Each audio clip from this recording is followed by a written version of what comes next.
참으로 존경하는 우리 사랑하는 목사님들 그리고 장로님들, 이렇게 너무나 귀한 자리에서 부족한 사람이 말씀 나누게 되어서 너무나 영광스럽고 감사합니다. 오늘 칼빈에게 설교를 배운다 한 시간을 통해서 우리 생애에 정말 복음을 위해서 불꽃처럼 살아낸 한 사람, 우리가 칼빈이라는 이름을 잘 알고 있지만 칼빈을 교회사적으로나 또 조신학적으로 또 신학적으로 많이 접근하지만, 오늘은 칼빈을 한 사람의 목회자, 설교자로서의 칼빈의 삶을 보면서 이 시대 우리가 어떤 설교를 해야 될지, 어떤 자세로 하나님의 백성을 양무리를 목양해야 될지 좀 살펴보려고 합니다. 먼저 최근에 설교학의 흐름에 대해서 잠시 한번 살펴보고 우리가 칼빈을 통해서 뭘 고민할지 생각해 보려고 합니다. 최근에 설교학이라고 말을 하면 시간으로 말하면 약 1971년 이후를 두고 뉴 호밀레틱, 새로운 설교학이란 말을 많이 사용을 합니다. 71년 뒤에 무슨 일이 있었는가 하면 프레드 크레닥이라는 사람이 조그마한 책을 하나 썼습니다. 그 책에 보면 As one without authority, 그러니까 권위 없는 자처럼이라는 제목으로 책을 쓰는데, 이 책이 당시 때 설교학계에 거대한 코페르니쿠스적인 전향을 가져왔습니다.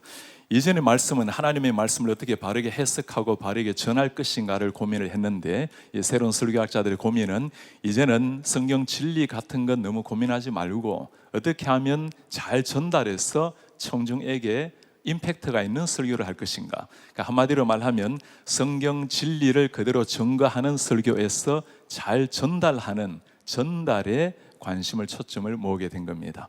성경 본문에서 청중으로 축이 넘어가 버리고 진리의 말씀에서 전달, 커뮤니케이션으로 넘어가 버린 거죠. 미국에도 설교학을 가지고 박사학위를 주는 학교가 들어있는데, 보수적인 학교, 예를 들어 서던 베프티스트라든가 조금 사우트 웨스턴이라든가 보수를 지향하는 학교 같은 경우는 여전히 성경 말씀을 어떻게 바르게 해석하고 진리를 전할 것인가를 고민하지만, 조금 자유주의 신학교, 성경적으로 우리가 다른 시각을 가지고 있는 학교 같은 경우는 진리의 말씀을 바르게 해석하고 분별하고에 대한 관심이 이제 이전 같지 않습니다. 그래 남은 것은 커뮤니케이션만 남아있는 이런 상황이 되어서 대부분의 설교학 박사 논문은 요즘은 커뮤니케이션에 대한, 인간이 이해에 대한 것으로 넘어가고 있습니다. 이런 상황이 주는 결과를 보면 아무리 뛰어난 커뮤니케이터를 하더라도 진리의 말씀 없이 영혼이 변화될 수 있는 것은 아니죠, 그죠? 여러분 잘 아시는 긍정의 힘, 조엘 오스틴 같은 사람, 얼마나 사람의 흡인력이 있고 미국에서 가장 많이 모이는 교회이지만, 그러나 그 말씀이 정말 영혼을 소생시키고 소생시킨 영혼을 제자로 삼고 그런 가운데 굉장히 거리가 멉니다. 우리나라에 책은 많이 팔렸습니다만 미국에도 존 맥카트라든가 존 파이프라든가 굉장히 개혁 신학을 가지고 있는 분들에게는 그 조엘 오스틴의 신학이나 신학이라 말할 것도 없죠. 신학교를 나온 사람도 아니니까 그의 설교 많은 사람에게 임팩트는 주지만, 그러나 잘못된 영에 이끌리는 설교자다라고 아주 맹렬하게 공격할 정도로 올바른 설교라고 보기란 어렵습니다. 결국에 이런 최근에 잘못된 성경을 내려놓고 전달만 강조하는 설교 흐름이 교회의 문을 닫는, 심지어 기독교 역할을 가져오는 게 현실의 모습이라고 볼 수 있습니다.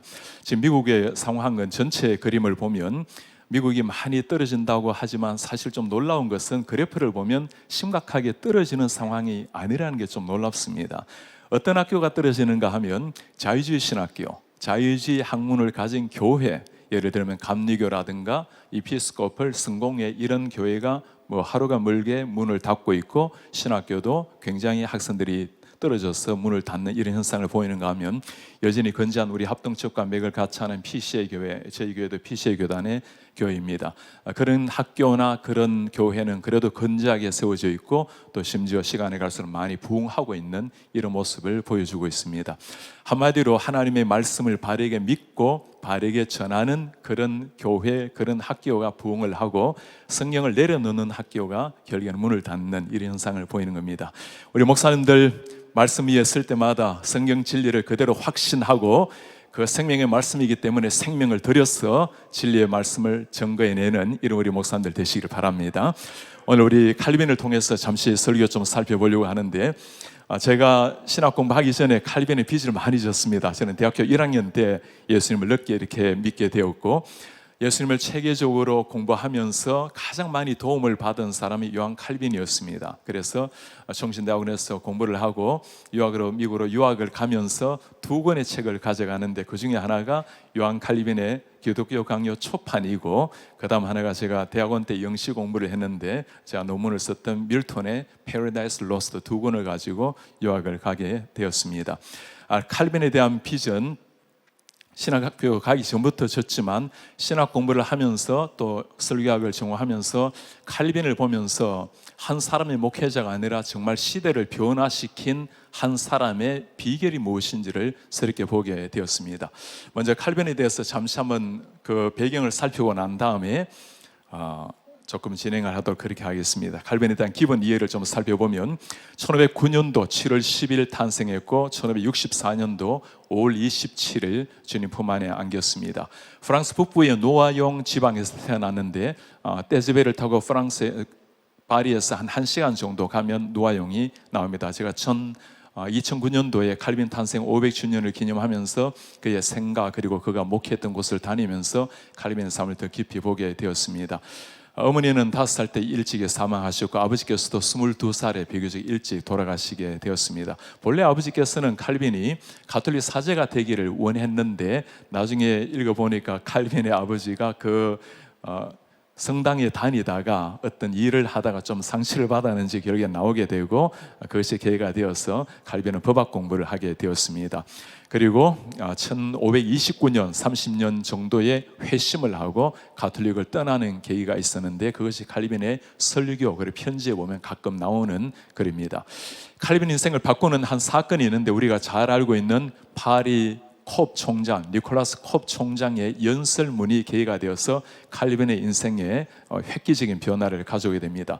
1533년 11월 1일에 파리 대학교의 콥 총장이 취임 연설을 했는데 그 연설에 보면 당시 때 가톨릭 시대의 개혁 성향의 강조를 했던 연설문이었습니다. 한마디로 말하면 우리의 몸은 죽이지만 영혼을 죽이지 못하는 이런 사람들을 두려워하지 마라. 이 한마디가 가톨릭의 신부를 찌르게 된 거죠. 결국에는 누가 쓰는지를 확인했고 칼빈이 쓴 게 발견이 되었고 콥 총장 또 도망하고 칼빈 또 도망을 하게 됩니다. 칼빈이 도망 다니면서 그때 머물렀던 집이 보면 우리가 이름 알고 있는 프랑스의 몽마르트 언덕이라고 있죠. 그 몽마르트 언덕 쭉 내려오다 보면 칼빈이 도망하면서 숨을 지냈던 집도 나옵니다. 그때부터 칼빈이 글을 쓰기 시작을 했습니다. 도망자 신세로 여기로 다니면서 집필을 하게 되었고 우리가 잘 아는 1536년에 27살 나이에 기독교 강요 초판을 출판을 하는데 이미 쓴 것은 26살 1535년도에 책을 썼습니다. 26살, 7살 때 정말 세계를 변화시킨 한 권의 책을 만들어낸 칼빈을 보면서 우리 생에 정말 젊은이들 멋지게 키워서 이런 칼빈 같은 유능한 우리 다음 세대를 우리 자녀들 그렇게 만들어내시고 우리 목사님들, 장로님들 섬기시는 교회에 이런 많은 젊은이들 만들어내시기를 축복합니다. 칼빈이 목회를 하게 된 배경을 여러분들이 아마 들어서 잘 아실 텐데 1536년에 책을 출판하니까 이게 센세이션을 일으킨 거죠. 이미 루터가 종교개혁을 일으킨 지가 시간이 좀 지났기 때문에 칼빈이 아주 체계적으로 종교개혁의 선두주자가 될 그 제목감임을 보고 그가 제네바를 지나갈 때 파렐이 그를 찾아갑니다. 그리고 이미 스위스에서 개혁운동을 일으키고 있었던 그 파렐이 칼빈에게 야 나와 함께 여기에서 종교개혁을 계속 만들어 나가자 했을 때 칼빈은 얼굴을 보면 아주 뾰족하게 날카롭게 생겼는데 의외로 나는 성정이 조용하기 때문에 조용하게 성경을 연구하고 책을 읽는데 내 삶을 드리려고 합니다. 그렇게 말하자 파렐이 한마디 합니다. 야, 네가 지금 이렇게 하나님이 너를 부르시는데 이 위대한 중요한 순간에 하나님의 부르심을 거부하고 그렇게 조용히 책이나 읽고 글을 쓰겠다면 하나님이 너를 평생 따라다니면서 너를 저주할 거라고. 이 말에 칼빈이 정신을 잃고 그 자리에서 목회를 시작하게 됩니다. 사실 스트라스부르크를 가기 위해서 제네바에 하루 머물기 위해서 머물렀는데 그 하루의 머금이 정말 우리 기독교 역사의 한 획을 끊는 놀라운 일이 된 겁니다. 이게 정말 하나님의 섭리라고 말할 수가 있겠죠. 우리는 주로 칼빈을 이야기할 때 조직 신학자로 또는 교회사로 또는 주석가로 이렇게 많이 이야기를 하곤 합니다. 칼빈에게 우리가 묻는다면, 칼빈 선생 당신은 스스로 어떻게 생각하십니까? 묻는다면 아마 저는 신학자요, 조직신학자요, 뭐 그런 얘기는 절대 안 할 겁니다. 저는 목사입니다. 저는 설교자입니다. 칼빈이 평생 했던 일은 목회한 일입니다. 설교하신 일입니다. 우리 정성호 박사님께서 그 부분을 많이 글도 쓰시고 많이 소개도 해주셨는데, 칼빈은 목자의 심정을 품은 한 사람으로서 설교했고 주석을 썼고 글을 쓴 목회자. 그가 이 땅을 떠났을 때 남긴 유언이 있죠. 나 제네바의 목사장 깔뱅은, 그 목사로서의 자기 자신을 밝힙니다. 그래서 우리는 칼빈을 신학자로서만 접근할 것이 아니라 목회자로, 설교자로 접근해야 진짜 칼빈의 모습을 우리 목회자들 발견을 할 수가 있다는 겁니다. 칼빈을 연구하다 보면 주로 주석 연구를 많이 합니다. 설교 연구를 의외로 굉장히 적게 합니다.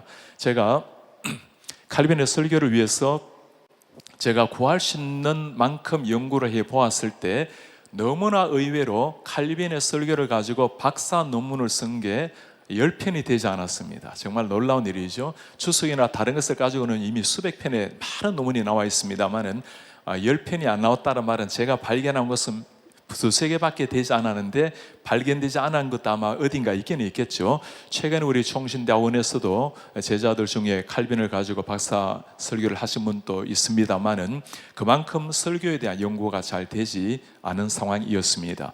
그러나 칼빈의 설교 연구를 보면 진짜 우리가 이 시대에 배워야 될 점이 발견을 하게 될 것입니다. 사실 칼빈을 이야기하지만 유럽에는 칼빈이 없는 이런 상황이 되어버렸습니다. 잘 아는 독일 같은 경우는 개신교, 루터교가 국가로 되어 있지만 개신교 교회 출석은 3% 조금 더 되는, 칼빈 없는 프랑스가 되어버려서 프랑스는 개신교 출석이 1%가 되지 않는, 이미 이슬람권은 10%가 넘게 되었죠. 파리에 서서 주위를 쭉 둘러보면 10%가 넘는 이슬람권도 보면 표가 나잖아요. 그러니 엄청난 이슬람권 세력이 파리로 들어가고 있고, 제일 중요한 것은 영국입니다. 요한 박사의 피가 흐르고 있는 영국이지만 교회를 정기적으로 출석하는 것, 한 달에 2번 이상 출석하는 비율이 2%밖에 되지 않는, 이미 이슬람교는 6%가 넘는 영국이 되었습니다. 잘 아시는 것처럼 영국의 런던의 시장이 이슬람권 시장이 당선이 되었죠. 영국이 어떤 나라입니까? 우리나라 최초의 번역 존 로서의 성경 번역, 영국 사람입니다. 최초의 순교자 토마스, 1866년 9월 2일에 대동강을 거슬러 와서 목배임을 당해 죽은 최초 순교자가 영국 웨일즈입니다. 정말 기독교로 말미암아 해가 지지 않을 것 같았던 그 나라인데 이렇게 처참하게 무너져가고 있는 유럽 현실을 맞이하고 있습니다. 지금이야말로 유럽의 제2 종교개혁이 필요한 이런 시대라고 말할 수 있습니다.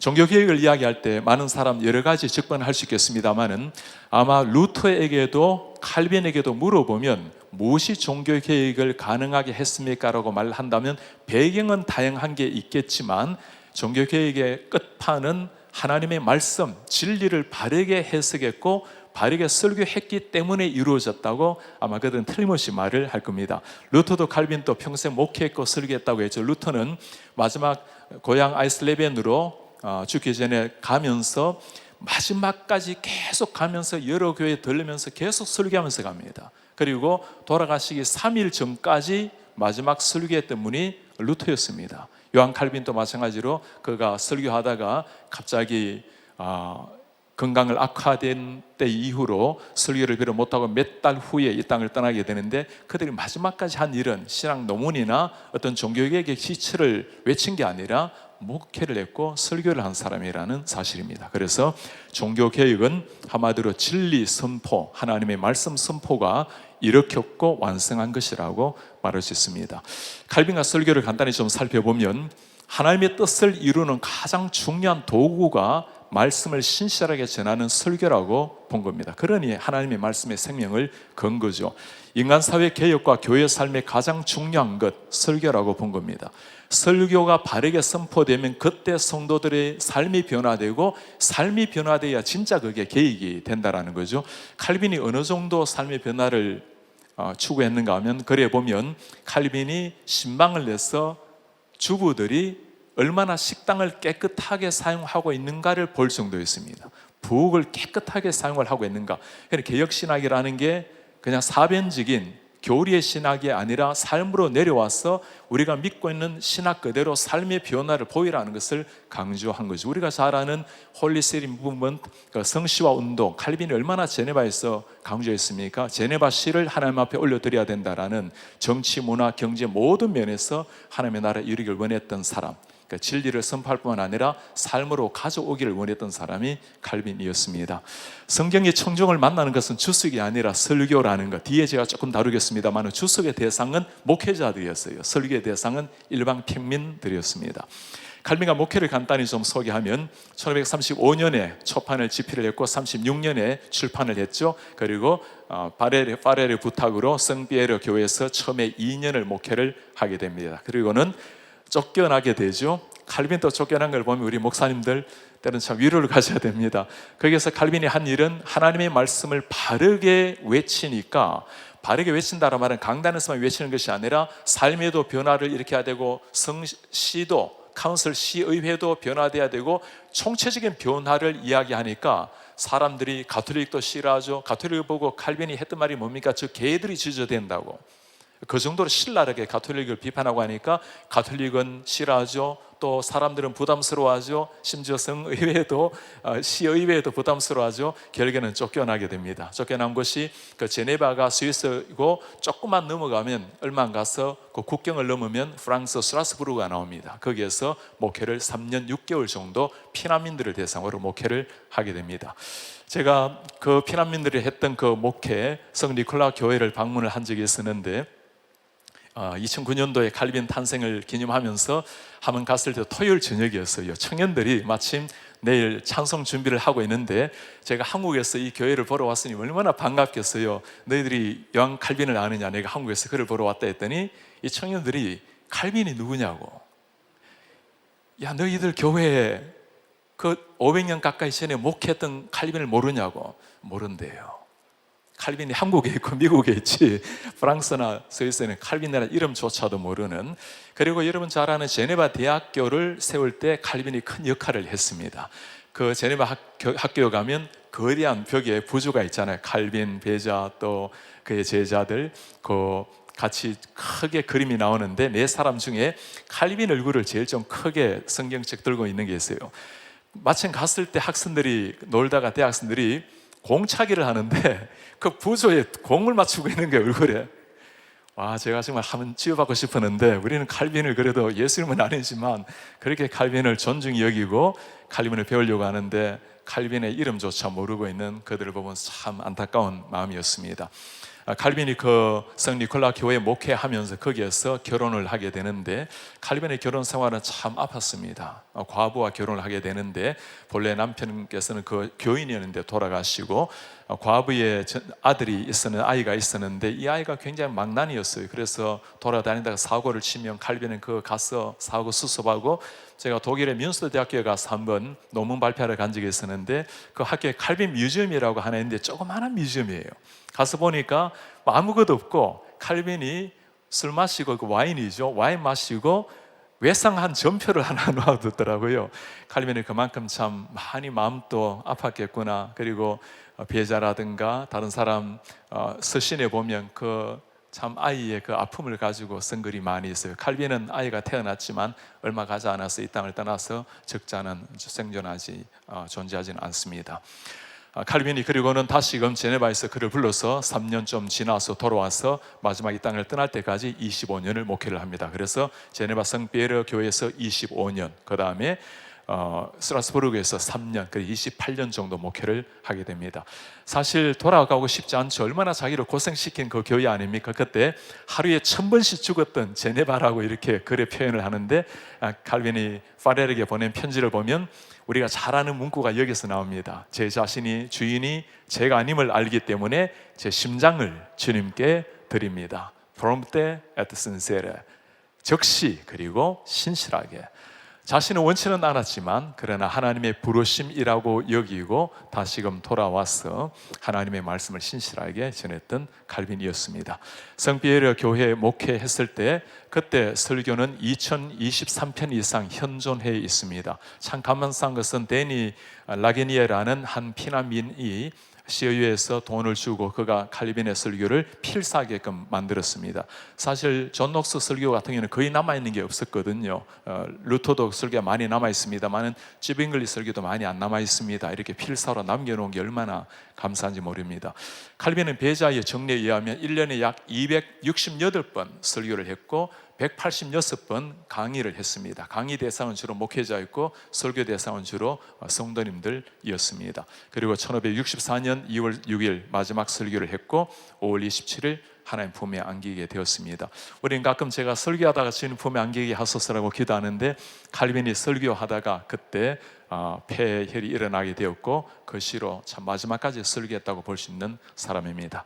이제 우리 칼빈의 배경을 좀 살펴보았고 목회를 보았고 설교 철학을 좀 보면서 칼빈이 어떤 설교를 했고 우리가 배울 것이 무엇인지 잠시 한번 보겠습니다. 먼저 칼빈의 성경관을 살펴보고 그 다음에 칼빈의 설교관, 그리고 칼빈이 어떤 식으로 해석을 했는지, 칼빈의 성경 해석학, 그 다음에 칼빈의 주석과 설교의 차이가 뭔가, 그래서 우리도 주석 읽으면서 설교를 어떻게 해야 될 것인가, 그 다음에 칼빈의 설교 전달, 이렇게 한번 잠시 보도록 하겠습니다. 칼빈의 성경관을 보면 성경이 하나님 자신을 드러내는 말씀이라는 것, 하나님의 진리의 말씀을 그대로 믿었기 때문에 생명을 거는 설교가 여기에서 나오게 됩니다. 우리 목사님들, 장로님들 잘 아시는 것처럼 성경관에서 성경신학에서 실천신학이 나오는 겁니다. 제가 다른 데서 가서 강의를 하다 보면 우리 장로교, 우리 합동교단뿐만 아니라 다른 교단의 분들도 꽤 많이 계실 때가 있습니다. 그러면 제가 토를 달듯이 하는 말이, 저는 하나님의 말씀을 진리의 말씀으로 믿는 거로 라고 꼭 말씀을 드려요. 우리 목사님들, 제가 한번 정말 여러분들 눈을 보면서 물어보고 싶어요. 하나님의 말씀을, 무오한 오류 없는 하나님의 절대 진리의 말씀을 믿으십니까? 우리 장로님들 그대로 믿으십니까? 성경 말씀이 진리라는 걸 정말 믿는다면, 이 말씀으로 말미암아 영혼이 변화되고 탄생한다는 걸 정말 믿는 사람, 그들에게서 생명을 거는 설교가 가능한 겁니다. 그러니까 칼빈이 했던 일은 종교개혁 한다고 매일 데모하거나 책을 쓴 게 아니고, 진리 말씀이 그대로 선포되면 그때 역사가 일어난다는 걸 알기 때문에 신실하게 말씀을 전한 겁니다. 절대 권위를 지녔던 이런 절대 권위를 지닌 무한 하나님의 진리라는 것, 사실 우리에게는 아멘이고 당연한 이야기인데, 당시 때 가톨릭 시대 때 오직 성경이라 말은 혁명을 가져오는 거였습니다. 루터가 1521년도 브름스 총에 잡혀갔죠. 거기에서 카를 황제 5세 앞에서 신문을 받을 때, 이 책을 네가 다 쓰느냐? 썼습니다. 취소할 생각이 있느냐? 하루 더 시간 달라고. 다음날 와서 뭐라고 말하죠? 내 양심과 하나님의 말씀에 비춰봐서 반하는 것은, 옳지 않은 것은 바람직하지도 않고 지혜롭지도 않습니다. 나는 취소할 수 없습니다. 그리고 난 다음에 루터, 이 잡혀가 죽을 텐데 한 영주가 그를 픽업을 해서 납치를 해서 데리고 간 것이 발트부르크 성입니다. 우리가 가끔 그 성 사진을 볼 때가 있죠. 그 성에 올라가는 꼭대기에 보면 조그마한 방 하나 있는데, 그 방을 주고 거기에서 루터가 했던 일이 뭐죠? 종교 개혁을 위해서 체계적으로 글을 쓴 게 아니었습니다. 거기에서 한 일이 성경 번역이었습니다. 10개월 만에 신약 성경 번역을 끝냈습니다. 우리 장로님들, 목사님들, 우리 성도님들께 10개월에 1년에 성경 한 번 읽기 정도는 해야 되겠죠. 10개월에 성경 번역을 다 마쳤으니, 그리고는 성경이 번역되고 출판되었을 때 9월 성경이란 제목으로 나왔어요. 루터란 이름도 꺼내지 못하고, 그 성경 한 권의 값이 당시 때 한여 1년의 월급이었습니다. 그만큼 성경이 소중했고, 루터가 믿을 게 뭘까요? 일반 사람들 손에 성경을 쥐어줘야 된다는 것. 루터의 변화된 배경을 들어보셨나요? 루터가 대학교 들어갔을 때, 에르프루트 대학교 들어가서 처음으로 자신의 눈으로 성경을 읽은 거예요. 사무엘상 말씀 읽다가 그때 변화를 받고 직접 성경을 연구를 하게 된 겁니다. 지금까지 성경을 직접 읽지 못했던 시절, 그래서 루터가 이 성경을 하나님의 백성들 손에 쥐어줘야, 그들 눈으로 읽어야 변화가 일어난다는 것. 모든 계획의 첫 출발은 성경이고 하나님의 절대 진리의 말씀인 줄 믿습니다. 우리가 지금 또 무너져가는 이런 상황 속에 미국도 한국도 점점 성경관이 무너지고 있는 이런 시대를 맞이하고 있는데, 절대 진리의 말씀을 그대로 믿지 않고 설교하는 것은 반칙입니다. 어떻게 그 예수의 피가 흐르는 성경을 감히 하나님의 말씀을 믿지도 않고 외칠 수가 있겠습니까? 성경의 통일성 부분은 다양한 저자가 있지만 성령이 궁극적인 저자라는 것, 그래서 신약과 구약을 서로 상호 혼용하면서 설교를 많이 했습니다. 그래서 우리가 잘 아는 성경이 성경을 해석한다는 말을 칼빈이 자주 하게 됩니다. 칼빈의 설교관을 잠시 보면 설교란 하나님의 말씀이라는 확신을 가지고 있다는 것, 이게 하나님의 말씀이라는 확신, 이게 우리에게 평범하게 들리지만 이게 혁명을 가져온 시작입니다. 설교가 하나님의 말씀이라는 것. 당시 때 가톨릭 시대는 설교보다는 예전이 중요했고 그냥 사도의 그 추기경의 해석이 중요했을 뿐이지 설교 자체가 하나님의 말씀이라는 신앙이 없었을 때입니다. 잠시 세 사람을 살펴보면 칼빈의 설교를 이해할 수 있는데, 루터는 설교를 하나님의 기록된 말씀 수준으로 올렸어요. 그래 루터 같은 경우는 성경 자체가 계시 자체는 아니라 하더라도 거의 기록된 말씀 수준으로 올렸으니 설교의 권위를 얼마나 올렸겠습니까? 그러니 말씀 바르게 전하면 그것 때문에 변화가 일어난다는 걸 믿은 거죠. 칼빈 같은 경우는 설교를 하나님의 말씀으로 이해했다는 거. 그래 우리가 개신교를 말씀의 신학, 특히 개신학을 말씀의 신학이라 하는 배경이 여기에 나오는 거죠. 저빙글리는 조금 달랐는데 모든 설교가 다 하나님의 말씀이라 말하기는 어렵고 설교할 때 그리스도를 드러내는 것을 두고 하나님의 말씀이라고 할 수 있다. 그 세 분이 다 조금은 다르지만 강조점은 설교의 중요성이라는 겁니다. 설교 내용은 하나님의 말씀을 명료하게 풀어주는 것, 이게 굉장히 중요하죠. 점점 이 시대가 하나님의 말씀을 풀어주는 설교가 점점 사라지고 사람의 스토리, 문화, 윤리, 때로는 인문학은 굉장히 중요하지만 인문학이 성경을 대신해서는 안 됩니다. 지금은 인문학의 일팡이 너무나 거세게 불고 있는데 요즘 젊은이들은 성경을 내려놓고 인문학을 탐구하고 있는 시대가 되어버렸어요. 인문학은 성경을 이해하는데, 우리 청중을 이해하는 데 도움을 주는 것이지 인문학이 성경을 대신해서는 안 되겠죠. 설교는 하나님의 말씀을 그대로 풀어주는 것. 그게 무슨 말일까요? 우리는 하나님의 말씀을 그냥 풀어만 주면 지겹고 성도들 지루한다고 생각하지만 진리의 말씀의 능력을 정말 믿는다면 생각이 달라지겠죠. 그래서 칼빈 설교는 주로 절별 설교를 했습니다. 한 절 한 절 풀어가는 것. 그리고 때로는 디모데전서 2장 1, 6절 같은 경우는 5번 같은 본문을 반복해서 설교한 경우도 있고 4번 반복해서 설교한 경우도 있었습니다. 설교자는 누구인가? 성경은 하나님의 진리 말씀이고 설교가 하나님의 말씀을 풀어주는 거라면 설교자는 하나님의 말씀의 대언자라는 것, 말씀의 사자, 말씀의 수종자. 하나님의 종들도 특사 같은 부르심을 받는다. 마치 대사가 대통령의 이름을 대신하는 것처럼. 이게 왜 이렇게 중요한가 하면 요즘 이 시대에 소위 새로운 설교학자들로 넘어가면 설교자의 권위를 강조하지 않았습니다. 아까 제가 책 하나 소개했죠. 크레닥이 쓴 책 제목이 As one without authority입니다. 권위 없는 자처럼 설교하라. 왜 설교자가 진리를 다 외치고 적용까지 하고 이렇게 살아 저렇게 살라 말하느냐? 그러지 말라는 거예요. 청중에게 맡기라는 겁니다. 그럼 그게 아니죠. 진리가 아니면 맡기면 돼요. 진리면 생명을 걸고 엄마니까 너 이렇게 살면 안 된다고 말한 거 아니겠어요? 진리니까 예수 안 믿으면 지옥 간다는 걸 얘기할 수 있죠. 예수만이 유일한 주님이라고. 그러니 설교자의 권위라는 것은 목회자가 대단해서가 아니라 진리의 말씀이 진리이기 때문에 그 말씀을 수종도는 설교자 위치가 중요하다는 겁니다. 지금은 한국도 너무 목회자에 대한 자긍심이 떨어져 버린 이런 시대를 맞이하고 있어요. 아무리 시대가 변하다 하더라도 우리가 겸손해야 되지만, 그러나 우리 장로님들 목사님들 겸손하지만 하나님 앞에 당당한 사역자로 강단을 지키시기를 바랍니다. 말씀을 그대로 풀어가는 연속 설교를 한 것, 그 진리의 말씀을 그대로 풀어가는 것이 그의 설교 철학인데, 하나 예를 들면 스트라스부르크로 쫓겨났다가 3년 6개월 돌아왔을 때 제네바 성피에르 교회에서 설교 첫 설교가 지난번 부활절 때 떠났던 그 다음 절을 설교를 했습니다. 그만큼 말씀 자체를 풀어내는 걸 목적으로 삼았다는 거죠. 연속 설교 말씀드린 것처럼 미가서는 28번 연속 설교를 했고 욥기는 159번, 신명기는 200번 설교를 했습니다. 칼빈은 설교 원고를 작성을 하거나 긴 시간 설교 준비할 정도가 못 되었습니다. 그러나 하루 12시간 이상 계속 연구를 했기 때문에 칼빈에게는 오늘날 말하는 강의 설교보다는 그래도 한 절 한 절 추석하고 적용하고 추석하고 설교하는 게 본인에게는 좀 맞는 스타일이었다고 볼 수 있겠습니다.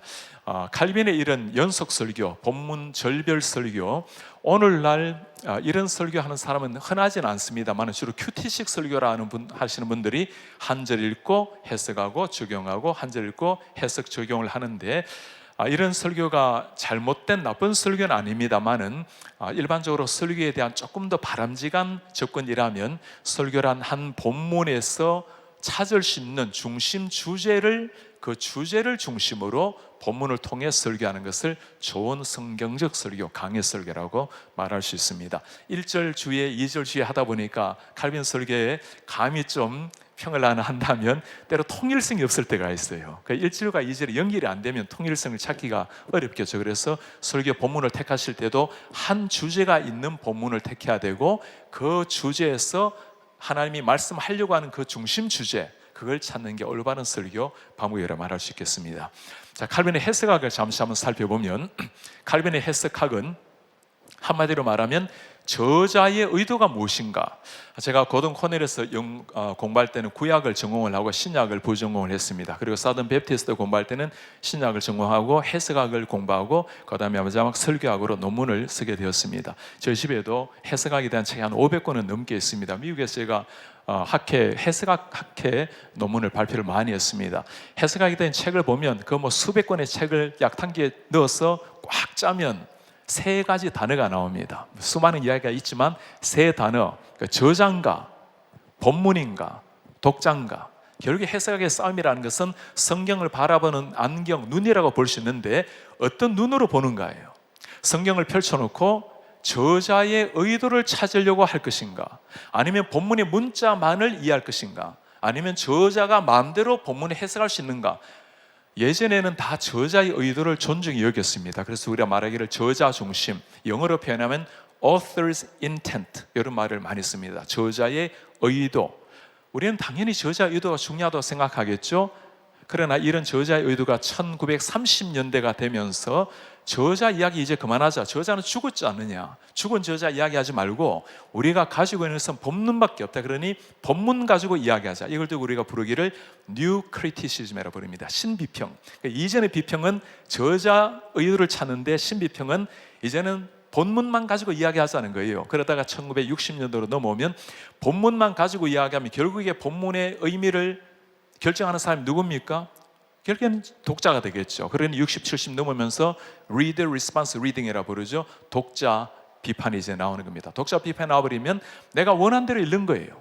성경이 하나님이 뭐라고 말씀하시든지, 오병이어 5,000명을 먹였다는 건 말이 안 되고, 어린아이가 도시락을 꺼내니까 같이 어른들 다 도시락 싸왔는데 그 내어놓기 좀 주저주 하다가 애가 먼저 내어놓으니까 어른들도 다 도시락 내어놓으니 충분히 먹고 12광절이 남았더라. 한 사람의 헌신이 중요합니다. 먼저 나선 게 중요합니다. 그 가난한 시절에 여러분 충분히 먹고 무슨 12광절이 남습니까? 이거는 믿으려고 해도 참 머리 아프게 살아가는 사람들 많아요. 물리를 걸었으면, 제가 먼저 물어봐야 되겠는데, 우리 장로님들, 목사님들, 예수님께서 풍랑이는 바다, 또 바다를 걸어오셨다라는 그 사실을 그대로 믿으십니까? 확신 없는 대답 같으신데, 예수님이 물리를 걸어오셨다는 걸, 바람과 바람, 이 풍랑을 잠잠케 하신 말씀을 그대로 믿으십니까? 예수님은 바닷가, 해변가 찰랑찰랑 할 때 걸어오신 게 아니에요. 물리를 걸으신 거예요. 당연하죠. 그게 뭘 말씀하는 겁니까? 하나님이, 예수님이 바다도 풍랑도 창조하신 창조주라는 걸 보여주는 것 아니겠어요? 하늘의 떡이라는 걸 보여주는 게 아니겠어요? 하나님의 모습을 보여주는 그 장엄한 진리의 말씀을 독자 비평으로 다 읽어내려요. 그거는 기적은 다 사라지게 만들어버린 겁니다. 기적 사라지면 뭐만 남죠? 그 윤리만 남는 거예요. 그 윤리를 가지고 성경을 해석해 나가는 사람들, 기독교를 윤리로 만들어버리는 사람들, 이 모든 것들이 결국에는 해석하기 문제인 겁니다. 저자가 무엇을 말하려고 하는가.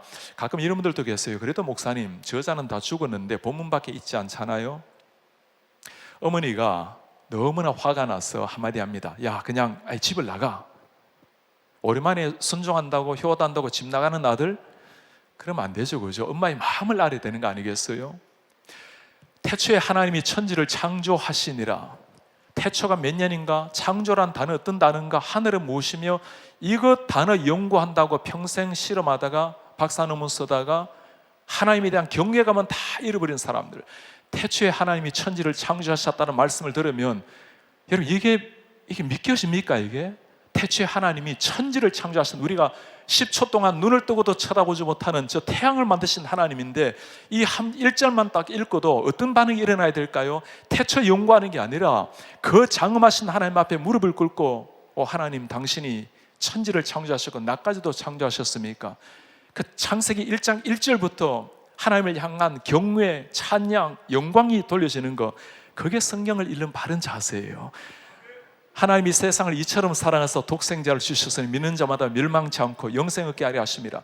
세상 연구하고 세상이 전부를 포함하는가, 믿는 자를 포함하는가, 멸망 이야기하고 영생 이야기하고 그거 다 이야기하는데 여러분, 하나님이 지금 뭘 원하십니까? 하나님이 세상 이처럼 사랑해서 아들을 주셨으니 제발 믿고 구원 얻으라는 거죠. 설교자가 강단에 있으면 그 하나님의 가슴을 전해야 돼요. 이 말씀 앞에 영생의 의미도 중요하고 멸망치 않고라는 의미도 중요하지만 이 가운데 한 명이라도 아직 예수를 모르는 사람이 있다면 우리 하나님께서 당신의 자식을 피를 쏟으면서까지 우리에게 하시는 말씀, 내가 너를 그만큼 사랑해서 독생자를 주니 제발 믿으라고. 그러니까 하나님의 마음을 전가하는 거, 영접하는 자고 그 이름을 믿는 자들에게 하나님의 자녀가 되는 권세를 주셨으니 권세도 중요하고 영접의 의미도 중요하고 믿는다 의미도 다 중요한데 아버지의 마음이 뭘까요? 하나님의 의도가 뭡니까? 그래 제발 믿으라는 거예요. 믿지 않은 사람은 있어 믿고, 믿는 사람은 말씀으로 말미암아 변화되고. 성경 저자가 말하는 것을 강조하게 되면 두 가지 변화가 일어납니다. 하나님, 당신의 말씀이 무슨 말씀입니까? 정말 간절하게 연구하게 됩니다. 그러나 아무리 학문의 연구를 하더라도 하나님의 뜻을 다 알 수는 없죠. 그러니 뭐가 일어날까요? 그러니 기도가 일어나는 거예요. 주님, 제 영을 밝혀서 말씀을 깨닫게 도와주십시오. 제가 이렇게 좀 표현하고 싶어요. 먼저 저자의 의를 구하라, 저자의 의도를 구하라. 그리하면 모든 것이 주어지리라. 우리 목사님들, 장로님들 성경 읽을 때마다 문자가 아니라 아버지의 심정, 하나님의 얼굴 표정을 읽어내는 이런 여러분 되시기 바랍니다. 그래야 강단에 서면 하나님의 가슴을 가지고 피를 쏟아내는 설교가 가능합니다. 중세 해석학과 차별이 일어나는 거죠. 중세 해석학은 저런 게 아니라 인문주의적, 철학적, 폭류적, 다중적 의미를 추구했고 알레고리 많이 했을 때였습니다. 하나님의 주권과 은혜를 강조한 철학, 칼빈의 설교는 한마디로 하나님의 절대 주권, 하나님의 섭리를 강조한 설교라 말할 수 있습니다. 루터는 조금 더 시각이 다른데 그리스도 안에서 믿음으로 인한 칭의를 강조한 것. 한마디로 말하면 루터의 설교는 크리스토센트릭, 그 예수 그리스도 중심 설교라 말할 수 있고, 칼빈 설교는 theocentric, 하나님 삼일체 하나님 중심 설교라고 표현을 할 수 있습니다. 그러나 칼빈의 설교를 보면 하나님 중심이지만 예수 그리스도를 그때그때 많이 강조합니다. 모든 설교에 예수를 강조하지는 않아요.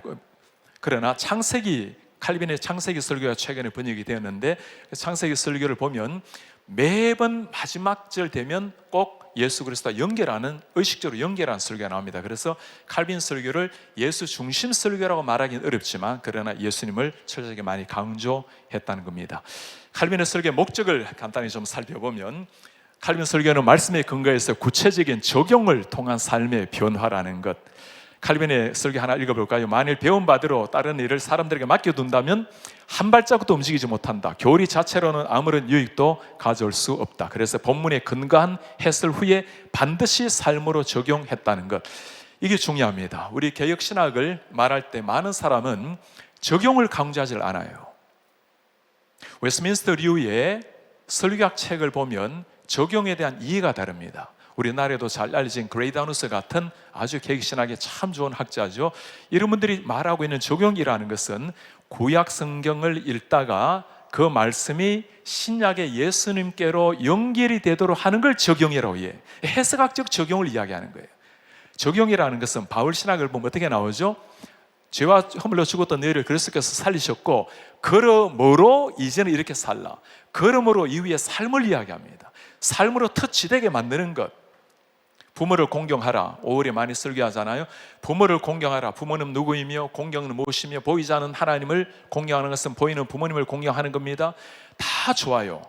So what? 그래서 뭘 하라는 겁니까? 그래서 예배당 문을 나서면서 내가 우리 부모님께 용돈 좀 올려드려야 되겠구나, 자주 찾아뵈야 되겠구나, 전화 자주 해야 되겠구나, 삶의 변화를 만들어내는 것. 그러니까 설교의 목적이 무엇입니까라고 물으면, 설교의 목적은 본문을 해석하는 것, 해석은 주회의 목적이고, 해석이 되었으면 설교하는 목적이 뭡니까? 설이란 말이잖아요. 말 통해서 뭘 하겠다는 거예요? 믿지 않는 사람은 믿도록 변화가 일어나야 되고, 믿는 사람은 거룩한 하나님의 제자로 살아내도록 만들어내야 되겠죠. 그래서 끊임없이 변화를 향해서 나가는 설교. 요즘 개혁신학을 말하면, 특히 장로교 신학을 말하면 적용이 약화된, 적용이 없는 이런 신학이라고 오해를 많이 합니다. 그게 아니에요. 칼빈부터 모든 설교에 철저하게 나오는 게 적용입니다. 그러니 주석만을 가지고 칼빈을 이야기하게 되면 적용이 안 나와요. 주석은 그럴 필요가 없죠. 설교가 아니니까. 그래서 설교가 주석보다 훨씬 더 긴 이유가 적용 때문이라는 겁니다. 자, 설교의 적용은 자기 자신부터, 칼빈의 설교 보면 자주 나오는 구문이 있어요. 설교자가 먼저 하나님의 말씀을 힘써 따르지 않는다면 강단에 오르면서 목이 부러져 죽는 게 낫다. 얼마나 이게 참 우리 장로들, 목사님들 정말 우리 가슴에 새겨야 될 말씀이겠죠. 우리가 비록 부족하지만 내부터 먼저 적용되는 설교. 우리는 가끔 하나님 저를 십자가 뒤에 감추어 주시고라고 기도하는데, 십자가 뒤에 감출 곳이 없어요. 벽돌밖에 없어요.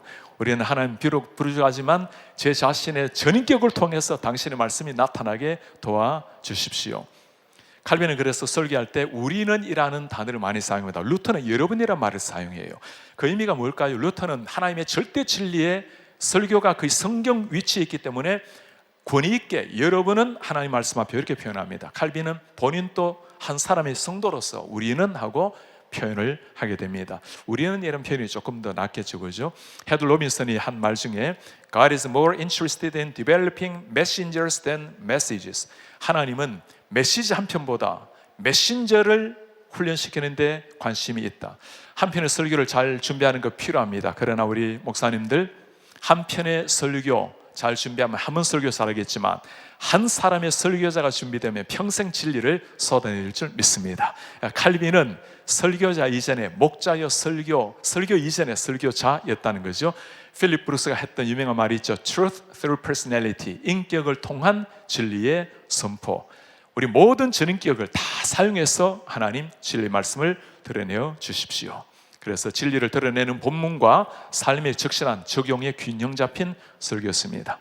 칼빈의 설교 주석을 제가 잠시 살펴보겠다고 말씀을 드렸는데, 주석은 목회자를 위했고 라틴어로 주로 했고, 평신도를 위한 설교, 평신도를 위해서 프랑스 말로 설교를 했습니다. 공통점은 저자가 말하고자 하는 의도를 찾는 것. 언제나 저자 의도가 중요하다 했죠. 차이점은 주석은 목회자, 설교는 회중이었다는 것. 차를 몇 개 좀 보면 주석에는 성경 언어 라틴어 많이 나옵니다. 평민 언어 프랑스 말로 설교했고, 주석은 짧아요. 저자 의도에 집중했고, 설교는 충분한 적용과 실천을 제시했습니다. 에베소서 주석은 1548년도에 완성이 된데, 예를 들면 35편으로 주석을 했어요. 한 주석당 하나 2,000자쯤 됩니다. 그러면 에베소서 설교는 1558년 10년 후에 설교를 했고, 48편으로 35편보다 48편이 13편 더 많이 했죠. 한 편당 7,000자, 3.5배 정도 설교가 깁니다. 긴 이유가 뭘까요? 말씀드린 적용과 촉구가 나오기 때문입니다. 요즘 설교학자들은 이제는 촉구하지 마라, 적용하지 마라, 왜 설교자가 북치고 장구치고 다 하느냐, 그는 성도들에 맡기라. 맡기면 안 되는 거죠. 진리의 말씀이라면 이것이 진리 말씀이니까 이렇게 살라라고 예수님께서 설교 다 하시고 난 다음에 뭐라 말합니까? 그러므로 너도 가서 이와 같이 행하라고 말씀하잖아요. 성육신적 설교 돼야 되겠죠. 전달 부분 잠시 한번 살펴볼까요? 원고 없이 기억력에 의존한 설교를 했고, 매일 12시간 이상 독서를 했기 때문에 기억으로 충분히 설교가 가능했습니다. 아침부터 책 읽기 시작했고, 비서가 받아적을 준비를 했습니다. 칼빈의 설교 전달 패턴이 거의 똑같습니다. 먼저 기도하고 이전 설교 요약 정리하고, 그러니까 칼빈은 2주에 한 번씩 매일 설교를 했거든요. 주일은 2번 하고, 그래서 어제는 살펴본 바대로 하고 어제 설교를 요약하고, 그 다음에 첫 번째 주의 설교, 그 다음에 적용, 그 다음에 권면, 그 다음에 두 번째 주의 설명, 적용, 권면, 마지막 요약 정리해서 전체적으로 주석 같은 설교를 잘 진행했습니다. 진행을 보면 1시간 이상 설교를 했고 7천자 정도니까 저는 2천자 정도 설교를 만드는데 한 30분 설교입니다. 칼빈은 또 이 프렌치가 빨리 읽으니까 1시간 이상 설교를 했고 결론에서 정리하면서 청중에 촉구했다는 겁니다. 설교의 능력은 성령의 능력이라는 것. 요즘 칼빈을 연구하는 많은 학자들이 성령에 대해서 많이 연구를 해요. 우리 계획신학이 성령을 이야기하면 무슨 순복음교회 같은데 그게 아니죠. 계획신학의 원조라고 말하는 칼빈뿐 아니라 우리 바울이 뭐라 말합니까? 내 전도함이 사람의 지혜가 아니라 성령의 나타나심으로 가장 성령을 강조했던 사람이 바울인데 진짜 계획신학이야말로 말씀과 성령, 어제 우리가 밤이 지나도록 기도했던 말씀과 성령 같이 나가는 것, 칼빈 때부터 이걸 강조를 했다는 겁니다. 설교에서 말씀은 성령 없이는 아무것도 이룰 수 없다라는 것, 칼빈 늘 강조했던 진리였습니다. 이제 마지막으로 정리를 제가 몇 가지 좀 하려고 합니다. 칼빈 설교는 오늘 몇 가지 좀 다루었는데 강단 개혁이 개혁과 부흥의 시작이라는 것. 칼빈도 루터도 신학책이 아니라 설교를 평생 했었다는 것. 설교가 바르게 되면 진짜 개혁이 일어난다는 걸 믿었기 때문입니다. 설교자가 살아야 강단이 산다. 내가 먼저 말씀을 신실하게 전가하지 않으면 목이 부러져 주는 게 낫다. 칼빈의 성피에르 교회에 가면 앞에 강대상이 있는 게 아니라 옆에 있습니다. 굉장히 높이 있어요. 말씀의 권위를 강조하는 꽈배기처럼 이렇게 좀 걸어 올라가요. 그 걸어 올라가면서 칼빈이 늘 이걸 묵상했겠죠. 내가 하나님의 말씀 앞에 살아가고 있는가. 우리 장로님들도 목사님들도 우리가 먼저 살아내야 진리를 쏟아낼 수 있겠죠. 설교자는 태양이 아니라 달입니다. 여러분, 태양과 달의 차이가 뭐죠? 태양은 빛을 발하고 달은 빛을 반사하는 겁니다. 설교자가 사사로이 내 말을 전하는 것이 아니라 태양빛을 받아서 우리는 반사하는 수종자 역할이에요. 그래서 설교자가 아무리 뛰어나게 설교해도 설교자가 받을 영광은 아무것도 없습니다. 하나님의 태양의 영광밖에 없는 거죠. 태양 사라지면 빛은 달을 아무것도 없는 겁니다. 네 번째, 본문에 근거하여 적용으로 나아가라. 본문에 대한 강조, 반드시 삶으로 나아가라. 다섯 번째, 예수님이 자리에 앉아 계신다고 생각하고 설교하라. 우리 목사님들, 장로님들, 코람데오의 삶은 특히 설교에 나타나야 되겠죠. 예수님 앞에 앉아 계신다고 생각하고, 예수님이 때로는 예수님도 못 알아듣는 설교가 있어요. 내가 저 말을 했는가? 너무 뛰어난 설교자들이 많아요. 하나님의 말씀하신 대로 태양을 그대로 전하면 되는 겁니다. 따스한 목자의 심정으로 진리를 외쳐라. 칼빈의 얼굴을 보면 너무 날카로운데 칼빈 삶은 참 아팠습니다. 아픔 많고 눈물이 많고 따스한 사람이었어요. 마지막, 성령께 의지하여 인생의 마지막처럼 설교하라. 성령께 100% 의존하되 인생의 마지막 설교처럼. 제가 설교할 때마다 자리에 앉아서 강의할 때도 그렇습니다. 제 오른손을 심장 위에 올려놓고 하는 기도가 있어요. 주님, 제 오늘 설교가 제 생의 마지막 설교입니다. 그래서 저희 교인들 중에 누군가는 마지막 설교를 싣습니다. 이번 주도 3번의 고별 예배를 하고 지난번에 한 번은 11번의 성도님이 돌아가신 경우도 있었습니다. 주보에 늘 2-3번, 서너 번 돌아가신 분이 나오는데 누군가 오늘 설교 마지막 듣는 분인데 마지막 설교라면 어찌 한마디라도 함부로 할 수 있겠습니까? 정말 죽어가는 사람이 죽어가는 사람에게 하는 듯이 한마디 한마디의 생명을 걸어내는 설교. 우리 목사님들, 이 설교를 회복함으로, 강단을 회복함으로 다시 한번 이 시대 부흥을 주도하는 하나님의 교회, 우리 교단 되시길 바랍니다. 우리 장로님들, 여러분들이 하나님 말씀 앞에 살아내고 우리 목사님들이 이 진리를 옳게 분별하고 바르게 살아낼 수 있도록 간절히 기도하시는 목사님, 장로님들 되시기 바랍니다. 강단이 살아남으로 한국교회를 살려내고 세계교회를 살려내는 우리 합동교단 한국교회 되시기를 축복합니다. 감사합니다.